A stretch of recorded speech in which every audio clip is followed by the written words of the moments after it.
Now then, welcome back, Saddos. It's yet another episode of Sitcom Archive Deep Dive Overdrive with me, Eggs Benedict. And it's me, Alison Barton-Simmons. We're on to the fourth episode of the classic but lesser seen John Sullivan 1980 sitcom Dear John. It's The Party this week, which was first shown in the UK on the 10th of March 1986. Yep, 13.21 million people watched it apparently, slightly up on last week. You will enjoy it. You will enjoy it. I've got, if you're interested, I've got a bit of a 1986 quiz if you want to take part then. Oh, go on then. You twisted my arm. As if I didn't ask you to do it about an hour ago. Do you know what? It's hard putting these together because I don't know about you. I remember 1986 as being one of the first years where I had some kind of consciousness of the world and what went on and like news and big events. So when I think back to being a kid, a lot of the things that happened around this time seem to be the things that I've got melted into my brain as world events. Okay. Are you like that? Do you feel like that about this time of your life? I don't think of a certain year as being the first year I became aware of stuff outside of my little bubble. But I do think of my parents, even now, as being 37 and 36. Do you? Because there was a point in my youth where I became aware of their ages. And therefore, they're always that to me now, even though I'm 45 next week. That's weird you said that, because I've got a very similar feeling. My mum is always 38, because I remember when she turned 38, she couldn't remember whether she was 38 or 39. And me being around 7, couldn't understand. How do you not know how old you are? How do you not know whether you're 38 or 39? Surely everybody knows exactly what their age is. And I found it a real struggle to comprehend how someone wouldn't know. So in my head, she's always 38, 39. I went through that when I was 42. I think I thought I was turning 43. Yes. And then I found out I had another year of my life left. And I thought, ooh. Oh, shit. Fucking hell, more of this. Is it just like an older middle-aged thing that you suddenly forget how old you are? Is it not having it? Because you don't have parties, do you? You don't have, like, cake and balloons and stuff.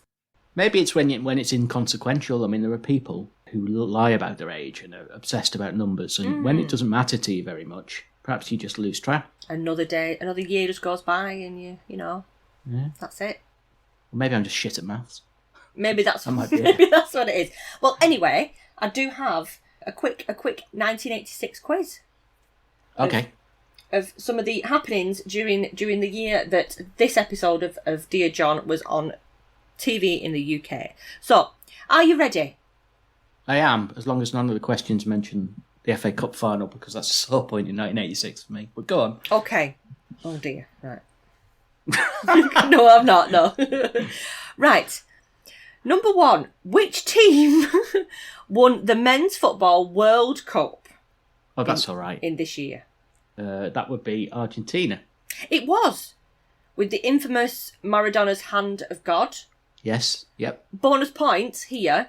Which band released a song the following year about that event? About the Hand of God? Yeah.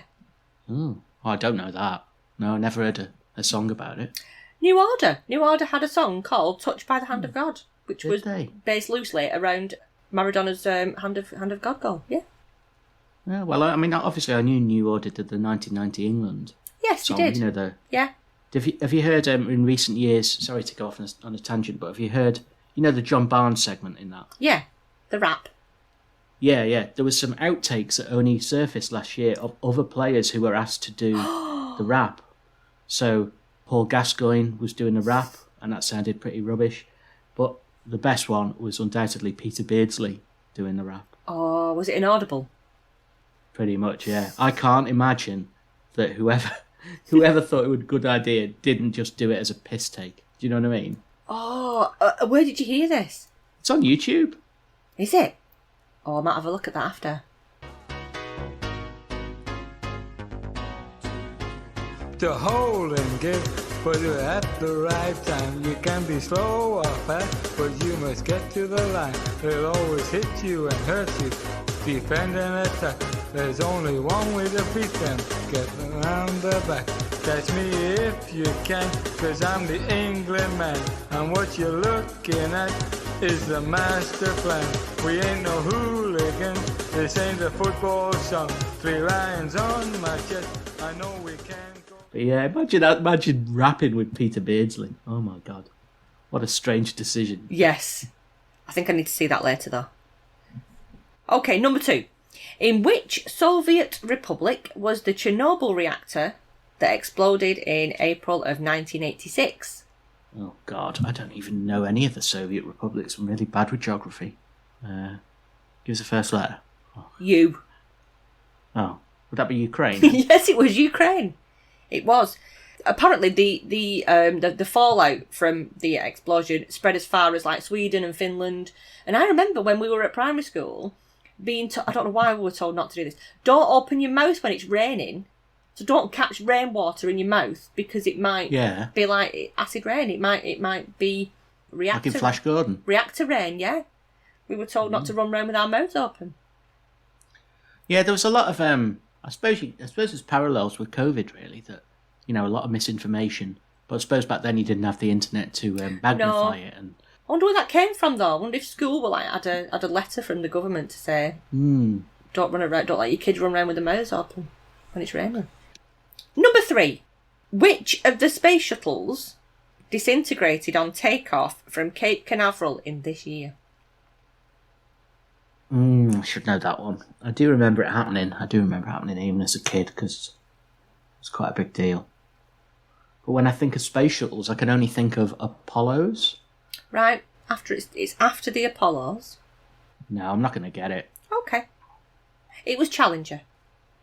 Challenger. You see, yeah, now you say it, that does ring a bell.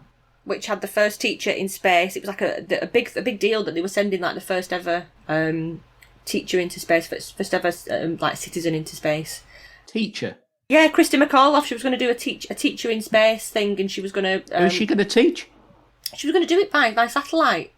Oh, okay. Teach America's children from space, but all these kids had like, the telly was wheeled in for them to watch the launch, and yeah, I've got a bit of a factoid about Challenger. There were talks for Big Bird to go up in Challenger. Yeah, they were going to send Big Bird. I think it was part of the discussions of what can we do to get sort of kids engaged in like STEM subjects. Yeah, and Big Bird was sort of like, it was an idea to send Big Bird up, and he would obviously be in space and could speak to the children via satellite. But the costume was too big, so they couldn't get him on board. Thank God. Can you imagine? Well, could he not have gone not as Big Bird? Well, I think he just got dressed up as Big Bird when he got up there. He couldn't fit in the seat. The helmet couldn't fit over his feathers. It seems a bit silly. I think it was more to do with getting the costume on board. There's just obviously limited space. Right. To get... Just took Elmo, because he's tiny. Did they try and get Oscar the Grouch on, but there was no room for his bin either? Imagine, because then if something would have happened, that would have been Big Bird gone. You couldn't have had Big Bird on Sesame Street ever again. But then... Because he'd be dead. Were they sending the actual actor who did Big Bird? I think they were sending the costume. I don't know whether they were sending the actor who voiced him, or whether it was just the costume, and then one of the astronauts was going to dress up as Big Bird, perhaps. Yeah, that would have made more sense than the voiceover coming here on the terra firma. But it wouldn't matter, because if all these kids saw Big Bird, oh, there he is, he's getting on the spaceship, he's off he goes, and then bang, no more Big Bird, and then they couldn't put Big Bird on Sesame Street ever again. I reckon if that had happened, they would have fabricated some story for the kids that just saw big, like done some sort of clever Kubrick style CGI of him flying back down. Yeah, well, not CGI back in them days, but they could have got Kubrick in like they did for the moon landings.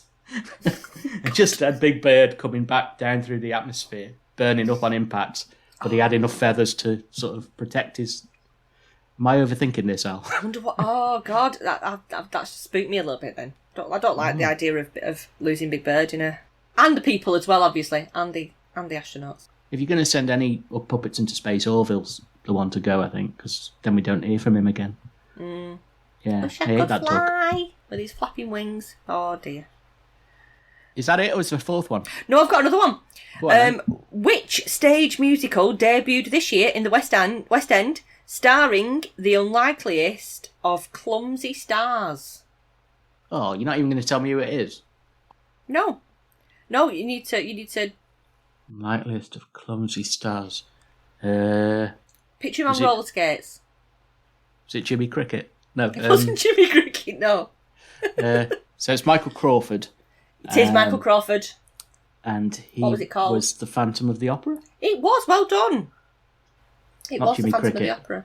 I can't picture it. I found this really weird because obviously knowing him as, what's he called on roller skates? Frank Spencer. Frank Spencer. The two characters do not align in my head. No, but that's it. Which is good. That's obviously because of his acting ability. Yeah, the breadth of his work. These days it's more common for people to be a bit of everything, isn't it? You don't necessarily get pigeonholed. You get a comedian who will then become a singer, like Jason Manford, who's now, he's got a good voice, or whoever it might be. If they've got another talent, they can just go and put it out there. And because of the world we live in, if they're any good at it, usually they'll be accepted. Yeah. Or like in this case of Stephen Dennis, they won't. Stephen Dennis, oh yeah. Oh. He famously had a launch gig where only 49 people turned up at. Is that right? Massive venue hired, yeah. Poor Stephen. Oh dear. But he had a job to go back to at Lassiter's, so... I know, that's it. Paul Robinson. He was a good manager, weren't he? Yeah, not so much a good husband. No. Number 5. This is a final question. It's another space one, sorry. Which precursor of the International Space Station was launched into orbit in 1986 and was briefly home to the first Brit in space in 1991? I'm not going to get that, unless it's Red Dwarf. It wasn't Red Dwarf. No idea. Lister wasn't the first Brit in space then, no? It was the Mir Space Station, and it was home to Helen Sharman, who was the first Brit in space. I know a lot of people think that Tim Peake was the first Brit in space, but he wasn't.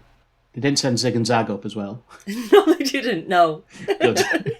They all love me. They all love me. That's really weird that you've said that, because I saw that video in full, bizarrely, the other day, and remembered just how odd it was. They were like stars of breakfast TV, weren't they? They Zig were. and Zag. I thought they were great. I loved Zig and Zag. We should have a Zig and Zag spin-off podcast. I bet there is one. There should be, if there isn't. Let's get in touch with Zig and Zag. Zig and Zag, see if they'll come on. You got 3 out of 5. Did I? Yeah, well, 3 out of 6 with the answer, the New Order Oh, yeah, okay. single answer.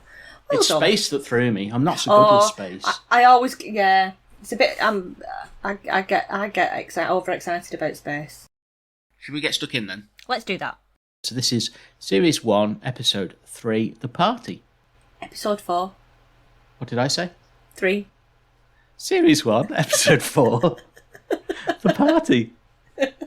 Dear John, dear John, by the time you read these lines, I'll be gone. Life goes on,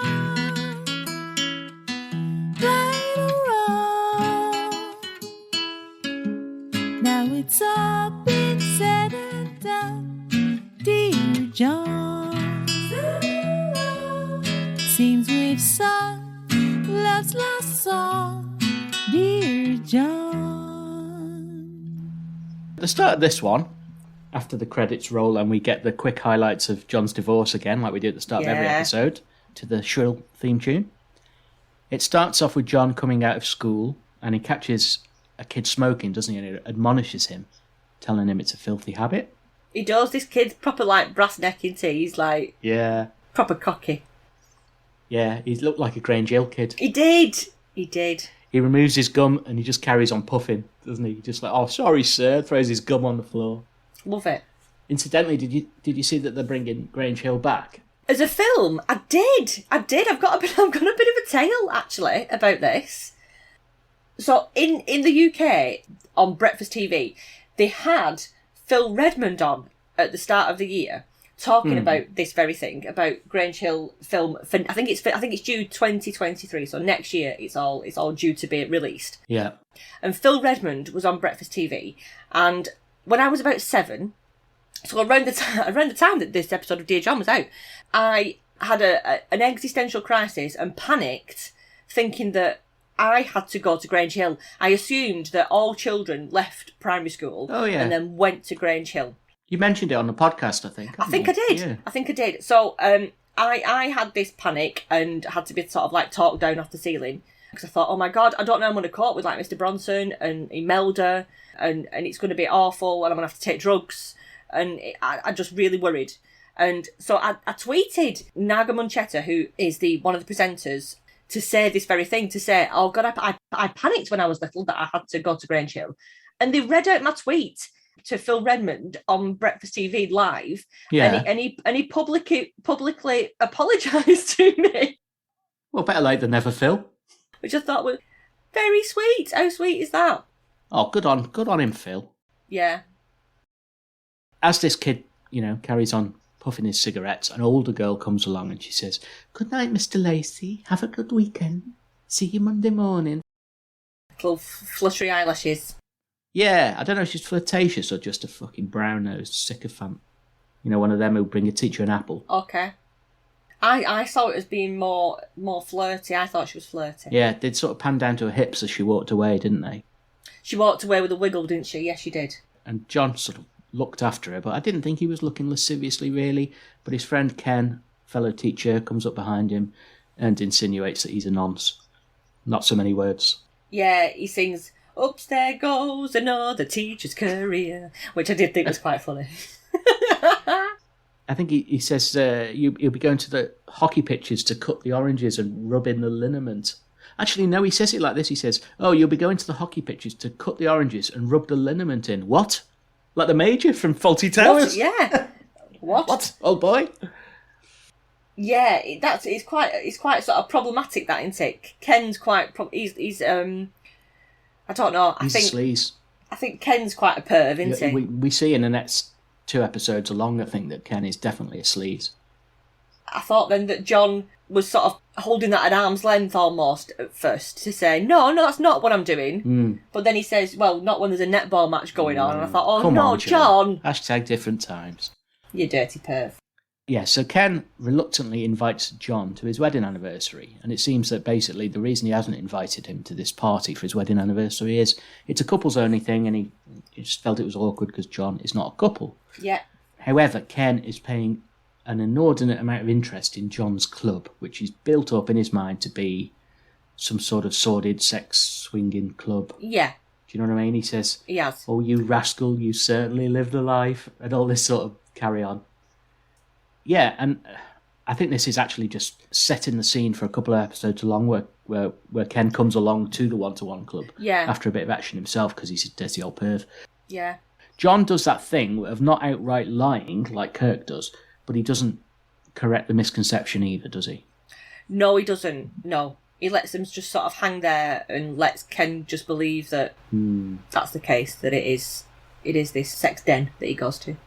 Yeah, he's quite happy. I think, I feel sorry for him really because he's just trying to seem more interesting to his mates, isn't he? Yeah. Immediately after this, John actually gets a lift from Ken and there's a high street scene ensues, which I'm sure... Outdoor shot of a KFC. Yeah, I was very excited. Give you a lady boner? Yeah, I did. Oh, the just everything about it. Just 1980s streets. The colour of everything. The palette of the shot. And just seeing old buildings and old signs and old lettering. It does. I like stuff. I love stuff like that. That KFC didn't actually say KFC. Do you see what it said? No, I didn't see what it said. It said in full written words, Kentucky Fried Chicken. There was no KFC. It was the whole thing was laid out. It used to be. Yeah, they don't call it Kentucky Fried Chicken anymore, do they? No. Because was there not some really? I think it was a bit of a stretch, but there was some mythical story about they couldn't call it Kentucky Fried Chicken anymore because they were like Franken chickens. They weren't. They were so far from being chicken that they couldn't call them chicken anymore because they were just breeding these poor birds with no beaks and no heads and no wings. What were they? Just torsos? Just lumps of like animal. How would you eat if you had no head? I don't know. Honestly, they were like beakless, featherless monstrosities. So they couldn't call it. If any lawyers from Kentucky Fried Chicken are listening to this podcast, then I want to disassociate myself with that. Yeah, opinion. It was what I can't think what they called. Conspiracy theories. Why couldn't I remember what conspiracy theories were? It was like one of those weird conspiracy theories that's why you couldn't call KFC Kentucky Fried Chicken anymore. Where I went to school in Telford, Shropshire. I went to school in a part of Telford called Wellington, even though I live in Wellington, New Zealand now. How weird. I went to school in Wellington, in Telford. And in that town, there was a fast food restaurant called Telford Fried Chicken. Telford Fried Chicken. It was always a joke just in school that, like, if you went in there, you were a jippo, basically. Do you know what I mean? You're going to McDonald's now. You're going to TFC, aren't you? You TFC. Oh. Yeah. There was also another place in that town called 4-Star Pizza. 4-star? Yeah, it's like they had a conflab when they were setting up the business and like, right, what's it? Should we give it 5? Oh, come on, steady on. We're not that good. 4-Star Pizza. 4-star. Wow. Yeah. Let's not get carried away. Obviously, they must have just been people who only had a rating framework of 4 stars. 4 stars. Maybe was that the highest you could get in stars around that time? It was the highest you could get in fingers in Telford. I'm telling you that. Just lost a whole demographic from our listenership there. Oh. Anyway, there was reference to Ken said something about late night shopping on Thursdays in Tesco's. Yeah, I got excited about that as well. That made me wonder, is it possible that Thursday was the only day of the week that supermarkets opened in the evenings in the 80s? Possibly, yes. I do remember late night Thursday being a definite thing where, especially near to Christmas, where shops stayed open later. Not every night of the week, but Thursday definitely. I used to work on my mum's stall and it was Thursday night that we stopped open. I think that's still a fairly recent thing in memory, but what do they mean by evening? Did they shut at something silly like 6? I think so, yeah. I bet they did. I bet they shut at proper opening hours, like 9 till 5 and then shut. God. And nobody shopped in the evening. If it was, if you missed it, you missed it. Well, that must have been the bloody death knell for local shops then. You know, the ones who'd sell you'd get the munchies at night and you'd want to go for a bar of dairy milk or something. You just nipped to Tesco after 1989 or whatever. Mm. So, on the journey, Ken reveals to John that he recently bumped into Jennifer Asquith the other day. Yes, yeah. And she's John's old girlfriend. Fiancé, they were engaged. Yeah, they were engaged. We found out in due course that they went to uni together. They were together for 4 years. And Ken says she looks stunning. He said, you knew her in the budding stage, and now she's in full bloom, and you should see the petals on her. Bloody Ken. Ken, dirty bastard. Right bugger, isn't he? And then we hear John's audible inner monologue reveal that she packed him in for an American airman. That's a job title you don't hear a lot of these days, do you? No, Airman. that seems quite... I don't know how I'd associate that with, like, the Second World War. It's not something I would associate with the late 70s, perhaps? I don't know. In fact, if you met someone at a party and you're like, oh, what do you do for a living? They said, oh, I'm an airman. A fucking pretentious prick. You mean you're an air steward or a pilot? I'm an airman. Yeah, an airman. But Ken's pushing John to get in touch with her, and John's sort of playing it very aloof.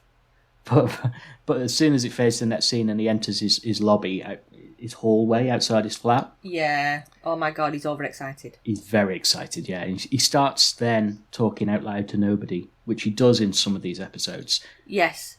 It's sort of Tony Hancock style, I suppose, is it? Was he the forefather of that thing where you just monologue out loud? Talk out loud? Don't know if he was. Probably someone else. Was it Eric Sykes? I don't know. I do remember Hancock doing it, yeah, definitely. Yeah, I think Hancock did it whenever he didn't have Sid James to bounce off or whatever. But so he's basically very, very excited, and Mrs. Lemensky appears in her doorway at that point, on his doorway, pointing out that he is a lunatic person, and they should put him in a room for fruitcase people. She does find him. Yeah, she does worry about him, doesn't she? But I just like the fact that she gets all the little idioms wrong. Do you know what I mean? Yeah. She didn't say fruitcake; she said fruitcase. Fruitcase. And then she said he's off the trolley rather than off his trolley. Yeah. I quite like that about Mrs. Lemensky. You're a lunatic person. They should put you in a home for fruitcase people. So John's rooting under his bed until he finds this little black book, which presumably has Jennifer Asquith's details in it. Just one name in it. Yeah. Circled, underlined. And he rushes out to the communal phone to give her a ring while Mrs. Lemensky starts pinching his Kentucky Fried Chicken chips, basically. Yeah. She's just sort of hanging round. The phone in the hall is very nostalgic. When you see one of those phones, you know, it's coin operated, you'd be worried about your pips. You wait till they answer before you put your money in. Yeah. I remember doing that. The pips are going, and then having to put another 10p in. But it wasn't, I suppose it wasn't just phones in the 80s that were coin operated. You'd have, did you or your grandparents have that case where the electricity went off and someone had to put 50p in the meter sort of thing? I don't think so, no. I don't think we had one of them. There were even coin-operated televisions that you'd rent from Rumbelows and things. Yeah. I mean, imagine watching Dallas and you're just finding out you shot JR and the fucking telly goes put off. Another 5p in. Oh, my God. Or like Arthur Fowler's coming back in at Christmas and you're like, what's he going to do? By the time you've put your 50p in the meter, he's already smashed up the Christmas tree. It's like, it's gone. It's gone. Yeah. That would be such a shitter, wouldn't it? These days, you just, you get credit on your phone, you pay for things in advance. They don't know how lucky they are. Everything was coin operated. Yeah. But I don't know, maybe you knew where you were then. You knew where you were, because if you didn't have your 10p, you didn't get to do whatever you wanted to do. I know life's a lot easier now, isn't it? And coins were bigger, so you'd be totally weighed down. 10p's were massive, weren't they? They were huge. Yeah. And 50p's were bigger. Mm. When he introduces himself as John to this lady he gets through, she doesn't have a clue who he is, does she? Oh, it's really sad. He has to give her loads of prompts before she even realises who it is. Yeah, he tries to remind her by saying action man. Yeah. And that's just cringe. And he says they were together for 4 years at uni and they're even engaged, but he still doesn't sound like she remembers him. It's only when he mentions his Mexican moustache that she recalls him. And his patter's terrible, isn't it? It's getting him nowhere. At one point he headbutts the wall. Oh, it's dead cringy, isn't it? It's a really cringy conversation to only hear half of. I can't imagine how more cringy it would have been to have been able to hear her as well. Yeah, and she's obviously thinking the same thing because she blows him off by saying that she's dripping on the carpet, having gotten out of the bath. Yeah. And she says, I'll phone you back. You've just moved back to London and an ex who you don't remember is phoning you up out the blue. You just got out of the bath. It's the last thing you need, really, is it? Yes. So it cuts to some time later, and John, who is sort of switched now again to his audible inner monologue. Like I say, I'm not sure how well this device works. Sometimes he's just thinking, and you hear it with that kind of reverb echo effect. And then sometimes he's talking to himself. Yeah. Tony Hancock style. I think it works better with the inner monologue, to be honest. Personally. Yeah. Although, would there be any need for Mrs. Lemensky if he didn't mumble out loud? Yeah, I suppose it gives her an opportunity to come in and call him a politically incorrect name. Yeah, so initially John thinks she's playing hard to get or the phone is broken. Yeah. But eventually he realises she isn't going to call back and he starts sort of self-flagellating and beating himself up about being such a sad sack, doesn't he? He does. Oh. And Mrs. Lemensky is surprised to find him waiting at the phone still when she comes in from the street 3 hours later. Yeah, she says, are you still here eating chickens? Chickens! Got himself another Telford fried chicken. And she also asks if the lady is very tall and fat as she takes a hell of a time to dry herself. Sassy Mrs. Lemensky. So it transpires that John's actually called all the other names, which presumably don't amount to many, in his black book. in his black book. And he still doesn't have a date for the party, which is really what he's concerned about. I thought he was more holding a candle for this Jennifer Asquith, but really he wants to go to his friend's party, isn't it? I don't think he's picky. I think anybody, female. No. Well, we find out he's not picky as it goes on. Yeah. I think he heads the wall again in front of Mrs. Lemensky. And she explains that it's the only thing that stops him from going mad, which she gives a dubious look to. Then we cut to the one-to-one club, don't we? And Kirk is in this sort of full raconteur mode mid-story. He is. He's holding court at the one-to-one club, isn't he? Yeah, he says, "You ask, did I love her? Oh, yeah, I loved her. I loved her as much as she loved me. We loved each other, you see." Just such weak storytelling. He is. In between sort of telling this far-fetched tale, he claps Ralph on his shoulder where he's got a boil. And A boil on his shoulder. Poor Ralph. I think at one point Kirk says, she said to him, this lady, "I will never ever make love to another man." And Kate says, "You mean one night with you turned her into a lesbian?" I do like sort of Kate's quick retorts when it comes to Kirk. She bothered me at first because I thought, oh God, she's just really aggressive and seems to shout at him no matter what he does. But sometimes, so a lot of her quick sarcastic answers to things that he says are quite funny.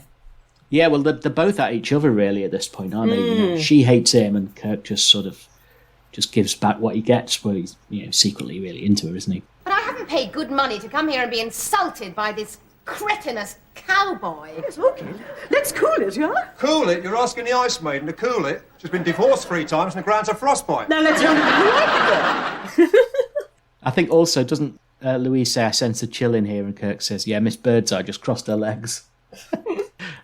But you're right, she's quite aggressive, but I think what they do quite well, or what John Sullivan does quite well, is she snaps at John sometimes. Yeah. And then I think she does it in this one, but then she goes, "Sorry, John." She's an unhappy person. She is. As most of them are, but it's only really... Kirk gets her rubbed up the wrong way, and then she kind of just lashes out. Mm. Mrs. Arnott was actually quite enraptured by Kirk's story of his romance in St. Lucia. She remarks that her daughter went on one of those Club 1830 holidays as well once. And Kirk kind of put out saying, "I wouldn't be on an 1830 holiday." You honestly imagine me, Kirk St. Moritz, on a Club 1830 holiday? That's ridiculous. Yeah, thanks, Ralphie. Kirk wouldn't qualify. Not unless they took mental age into account.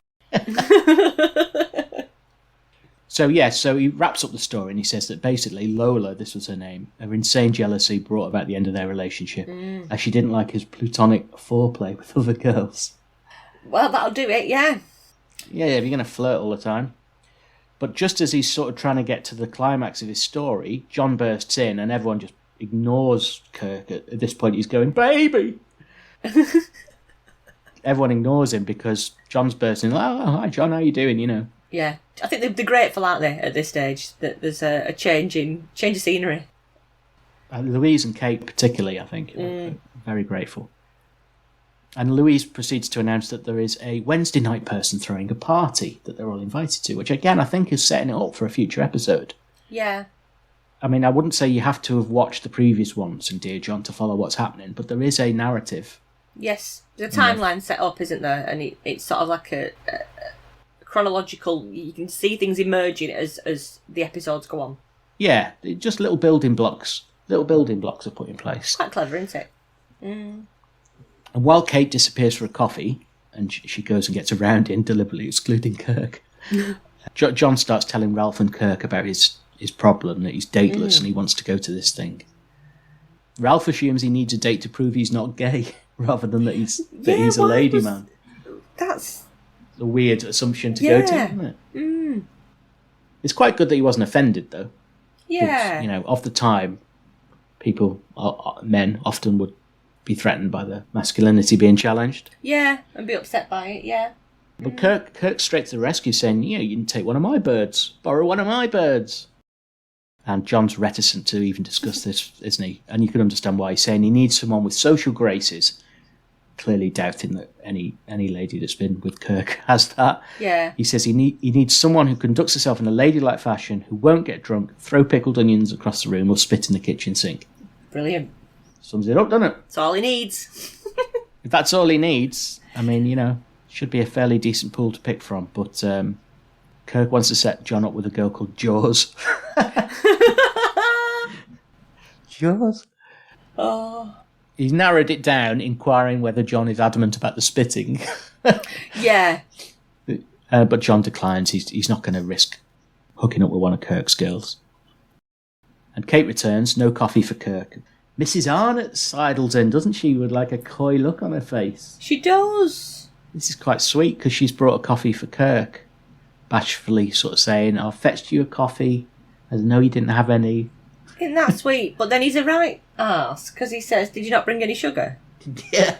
And gives it her back. Poor lady. Well, she sends says... her back for sugar. She says, shall I go back and get some sugar? And he says, well, I think you better, hadn't you? It's really condescending. Poor Mrs. Arnott.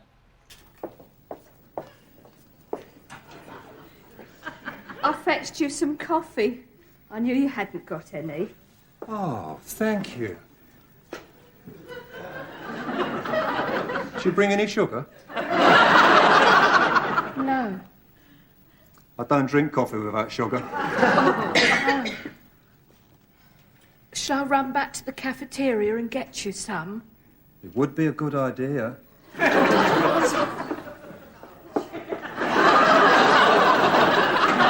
These people, they never think. John tries to ask Kate to accompany him to the party. He says, have you got plans tomorrow, Kate? And immediately Ralph interrupts, saying he wishes he had plans. He hasn't been out on a Saturday for ages. And Kate says, well, you can come round to mine for a broccoli-free supper. Oh, sweet, yeah. I think Kate would have gone, and obviously, if she had, the chances are that them two returning to the one-to-one club might never happen, which is then again the end of the show. Yeah, but I can imagine them two would have perhaps hit it off. Yeah, had they have spent time together just like that, one-to-one. Kirk and Kate is the sort of unlikely. Yeah. Will they? Won't they? But there is elements in this and another episode of maybe Kate and John could be a couple. Yeah. But it stays platonic, really, doesn't it? It's because desperate John is on his way out and he's had enough and he tries one last shot and invites Louise. Directly and platonically, really. But sex-obsessed Louise declines, stating... Well, that's very kind of you, dear. But I don't think it's a good idea. Why not? Because I know exactly what would happen. We would go to the party, have a few drinks and dances together, and eventually the combination of alcohol and close physical contact would create such an atmosphere of stimulation and arousal that our inhibitions would take flight. Then on the way home, we'd stop off at your place or mine and have a coffee and a liqueur. Lights would be lowered, soft music played, and eventually you wouldn't be able to stop yourself, running your finger up and down my spine, nibbling my ear, talking dirty. Things like that. We wouldn't be able to stop ourselves spending a night of abandoned passion. And then in the morning we may, just may, regret it, yeah? No. You wouldn't regret it? I wouldn't do it. No? No. Tomorrow's bad for me, dear. It's funny seeing that, isn't it? It is. Flirtatious, and then when he says that he wouldn't do it, she looks a bit put out. She does. Because I think that seems to be her aim almost, to talk about sex, and I don't know. Do you think it's against the one-to-one club rules to sleep with members? Do you think that straight away gets you struck off? Don't know. The leadership job. Maybe if you're a Friday night person, you can sleep with a Wednesday night person. Mix and match, perhaps. Or a Monday night person, but not a fellow Friday night person. But not from your own group. I think in the second series, or even in this series, Sylvia gets introduced, and she's quite interested in John, isn't she? So, and Louise seems to be matchmaking even. So I don't think it's counter the rules, but maybe it's counterproductive in terms of this sort of pop psychology that she's trying to do. You know? Yeah. And with membership, because she's obviously trying to get people to come to the club, but if they're all leaving and pairing up, then they're just going to be like her and Kirk at the end. Yeah, I don't think she'd be happy with that. Were there any sexual problems? So back in John's bedsit, he's lying in bed. His inner monologue's working out how many women in London there are. and lamenting that he can't even get one of them.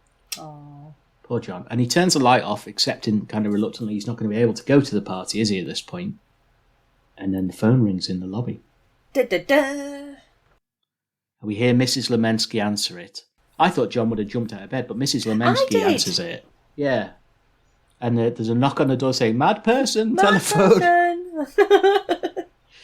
And I think we're supposed to assume it's Jennifer Asquith phoning back. Exactly, yes, of course. But the closing gag turns out that the final person John is asking to the party over the phone, and who indeed accepts for some reason, is in fact the operator. Oh. Poor John. Poor lonely John. I know. Bless him. Poor lonely operator that he's accepted an invite to a party from some rando. I know, to a party with someone that he doesn't even know. Oh dear. And the episode ends there. Seems we've sung love's last song, dear John. Bric-a-brac. I had some bric-a-brac this week. I don't know if you did. Well, yeah. Only things that we've talked about already in terms of the KFC sign, just because it was an old-fashioned sign in a street. Sorry.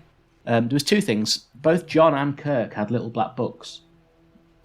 Yeah, is it something that you keep? Is it something that young people don't anymore because they've got phones, haven't they? Everything's inside your phone, so a black book's not even a thing anymore. It's all on WhatsApp secret messages now, isn't it? Hidden messages, yeah. The other thing I picked up on was the dangly light switch above John's bed. Yeah, that's an old thing, isn't it? Mm. A big dangly one that comes right down and dangles in front of you. That's really old school, I think. It is, isn't it? You don't tend to see them anymore. Is that a safety thing, do you think, that you don't see those anymore, in case someone gets their neck wrapped around it? I don't know.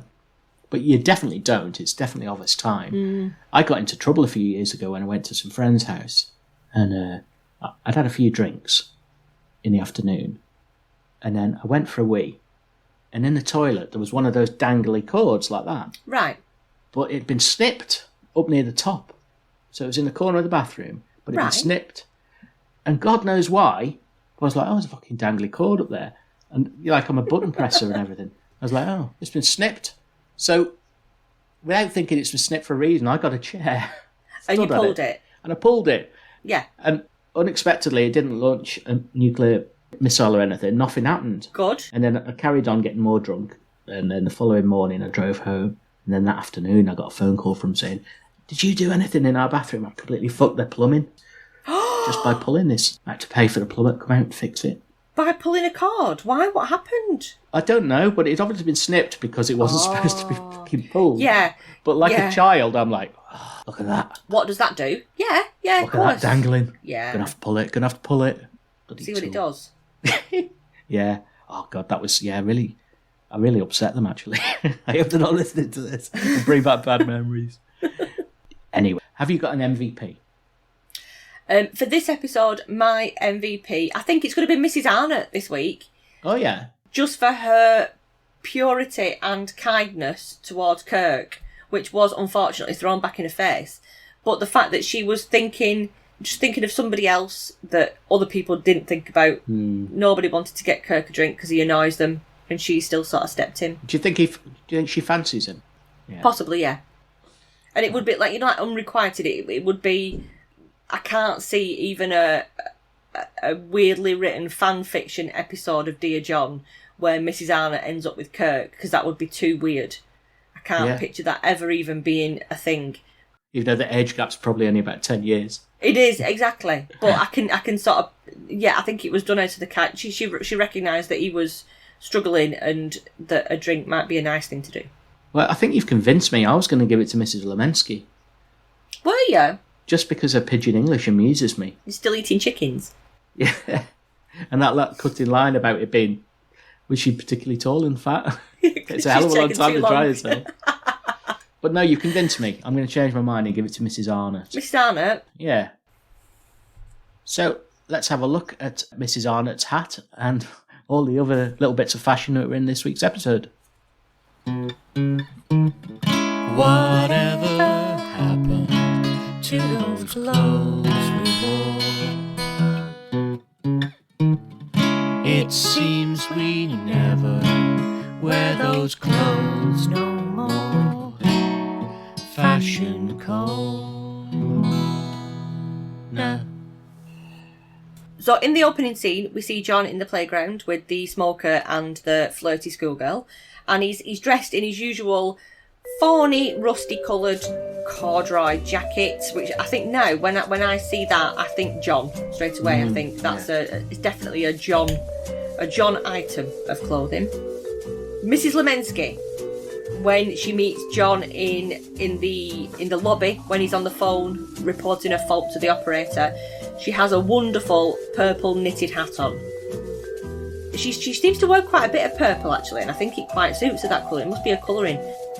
But the purple knitted hat, as she wanders in asking if John's still eating chickens, she's got that on her head at that point. In the one-to-one meeting, we see Kirk out of his normal uniform of his white shirt and his leather pants. He's got those on, but he's got this shirt, like a yellow embroidered cowboy shirt, which I don't know, it doesn't seem to sort of fit with my idea of Kirk really. It's open neck, as with all the shirts that he wears, with like a brown piping around the edges and stitched on flowers. So it's an unusual combo. The leather trousers are still there. Yes. In the same group meeting, we see Louise wearing a houndstooth pussy bow blouse in black and white. Again, that print is very in my head of the 80s, and as we've discussed before, the pussy bow blouse was a big 80s symbol of, I think, powerful women. It became like a Thatcherite image of powerful women wearing these. I know what you mean, actually. Yeah. Wearing these blouses.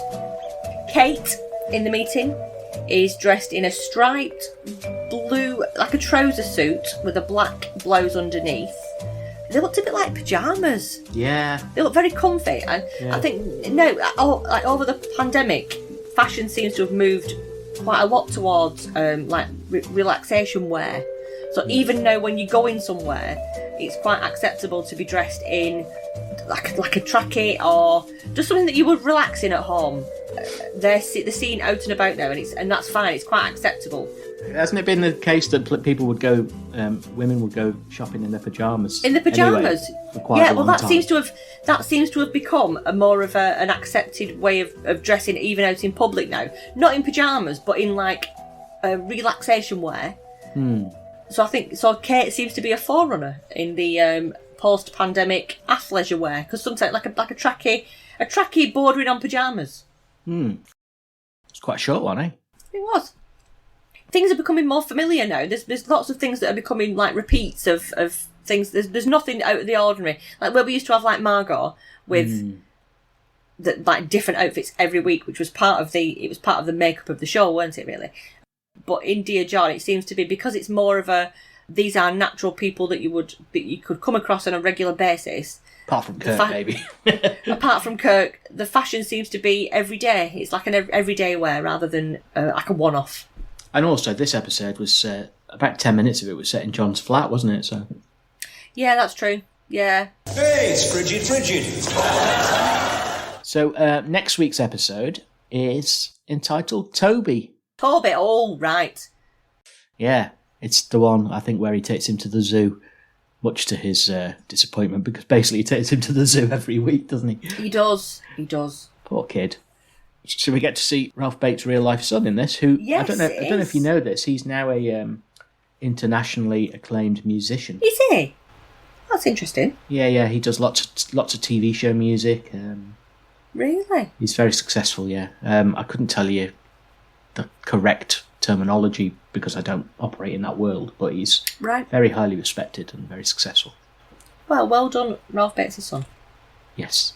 So if you're enjoying Deep Diving Dear John with us, you can follow us at SADDO Podcast on Twitter and Instagram, where we post rare photos and videos of Dear John, Fawlty Towers and The Good Life. We have a Facebook page as well that you can find by searching SADDO Podcast, and we also have a growing Facebook group that you can join and contribute to with discussion or memes or anything that you find yourself. Subscribe to our newsletter by visiting our website, which is saddo.club. And then there you can find and get information about us, read our blog, shout us a coffee, and listen to the episodes if you don't do podcast apps. You can also watch the original episodes that we discuss on our episode notes pages or take our super tricky Good Life and Faulty Towers quizzes. Get in touch with us by email at saddopodcast@gmail.com, and if you can you subscribe and leave us a review on iTunes or wherever you get your podcasts from. Yep, doesn't have to be Apple Podcasts, it can be anywhere. Just leave us a nice review, tell us if you're enjoying it. If you're not enjoying it, you can keep that to yourself if you want, or just send us abuse via email. Get that every now and again. That doesn't bother me. Tickles me, to be honest. If it's particularly vitriolic, it's quite amusing, so knock yourself out. People do get very angry, don't they, about things? Only a handful. Most people are lovely, but you get people who just want to send people abuse. Just scroll on, find something else to do. Yeah, as you always say, other podcasts are available. They are indeed. So do join us next week, if you don't hate us, for episode 5 of Dear John, Toby, and we'll discuss that in depth. That's it for this week, isn't it? It is. It is. We'll see you then. Oh, there we go then. I'm off for a Telford fried chicken. Excellent. I'll see you. Goodbye. Dear John, dear John, by the time you read these lines, I'll be gone. Life goes on, right or wrong. Now it's all been said and done, dear John. Seems we've sung love's last song, dear John. Might cut out that bit about people in Telford only having 4 fingers. 4 fingers. Perhaps that's probably wise, yes.